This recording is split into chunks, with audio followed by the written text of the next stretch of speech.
तो चलिए आज महाभारत के पन्नों से एक ऐसे किरदार की कहानी में उतरते हैं जिसकी शुरुआत तो हुई एक वरदान से, पर अंत हुआ एक बहुत ही भयानक अभिशाप पर।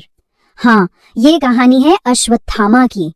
कभी सोचा है कि मौत आखिर है क्या, एक वरदान या एक श्राप?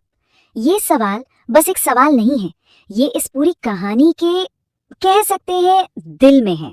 एक ऐसा सवाल जिसका जवाब एक योद्धा आज भी शायद ढूंढ रहा है।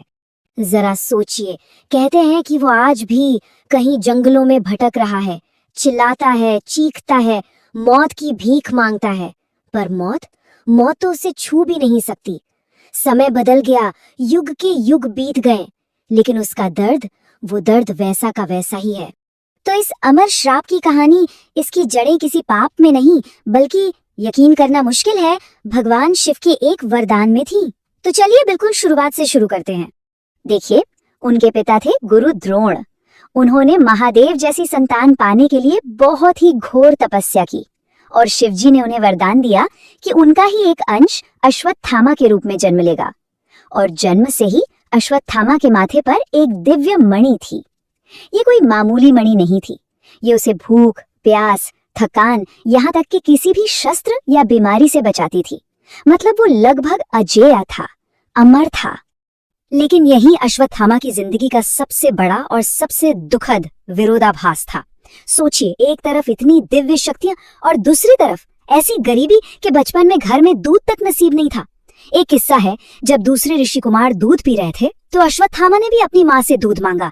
अब माँ क्या करती, उन्होंने मजबूर होकर उसे चावल के आटे का घोल दे दिया।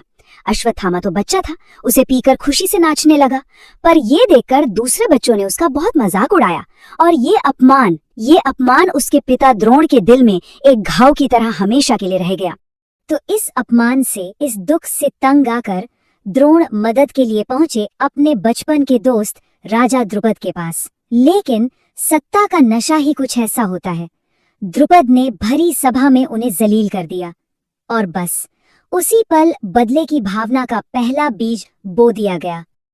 अब कहानी तेजी से आगे बढ़ती है और पहुंचती है कुरुक्षेत्र के मैदान में। यहाँ द्रोणाचार्य एक ऐसी शक्ति बन चुके थे जिसे कोई हरा नहीं पा रहा था। पांडवों को उन्हें रोकने के लिए एक बहुत ही हताश करने वाली योजना बनानी पड़ी। देखिए, कृष्ण ये बात अच्छी तरह जानते थे कि द्रोण को हराना नामुमकिन है।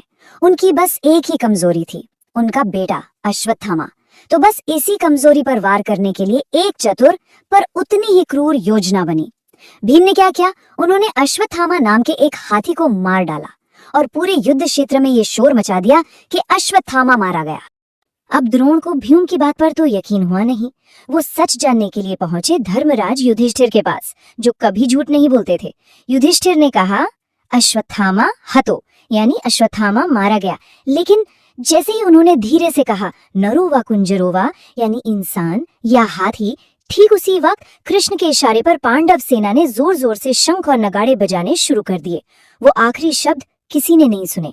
बेटे की मौत की खबर ये सुनते ही द्रोण पूरी तरह टूट गए। उन्होंने अपने सारे हथियार नीचे रख दिए और रथ पर ही ध्यान में बैठ गए। और बस इसी मौके का फायदा उठाया धृष्टद्युम्न ने। उसने युद्ध के सारे नियम ताक पर रखकर एक निहत्थे गुरु का सिर उनके धड़ से अलग कर दिया। अब सोचिए अश्वत्थामा के बारे में। जब उसने अपने पिता का वो सिर कटा शरीर देखा तो उसका जो दुख था वो एक पल में एक ऐसी भयानक आग में बदल गया जो सब कुछ जलाकर राख कर सकती थी। कहते हैं वो जंगल में बैठा था, गुस्से और दुख में। तभी उसने एक उल्लू को देखा। वो उल्लू रात के अंधेरे में चुपचाप सोए हुए कौवों को एक एक करके मार रहा था। और बस उसे देखकर अश्वत्थामा को अपने बदले का रास्ता मिल गया।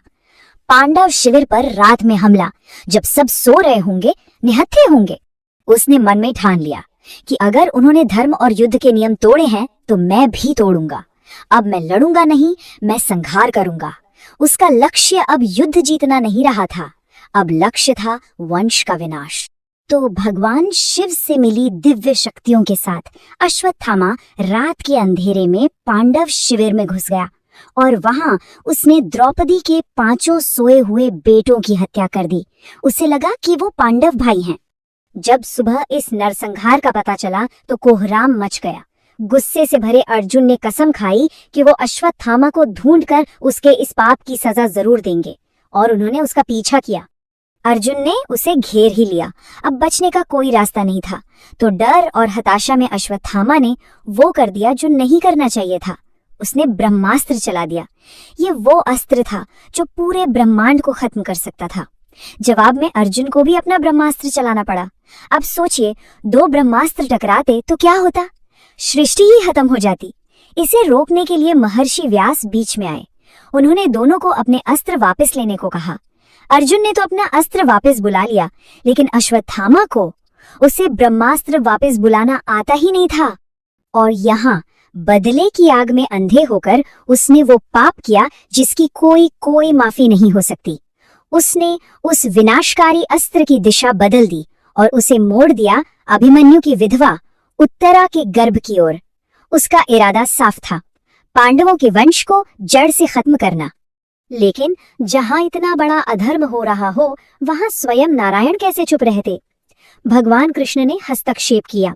उन्होंने अपनी दिव्य शक्ति से एक अदृश्य कवच बनाया और उस अजन्मे बच्चे परीक्षित को गर्भ के अंदर ही ब्रह्मास्त्र की आग से बचा लिया।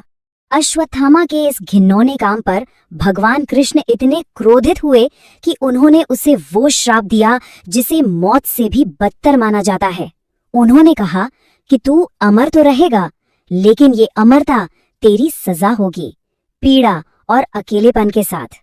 और ये कोई मामूली श्राप नहीं था। भीम ने उसके माथे से वो दिव्य मणि बेरहमी से निकाल ली, जिससे वहां एक ऐसा घाव बन गया जो कभी नहीं भरेगा। उसे श्राप मिला कि वो बीमारियों से घिरा रहेगा, अकेले भटकेगा और अंतहीन पीड़ा में अनंत काल तक जीता रहेगा। और जानते हैं, ये कहानी आज भी जिंदा है।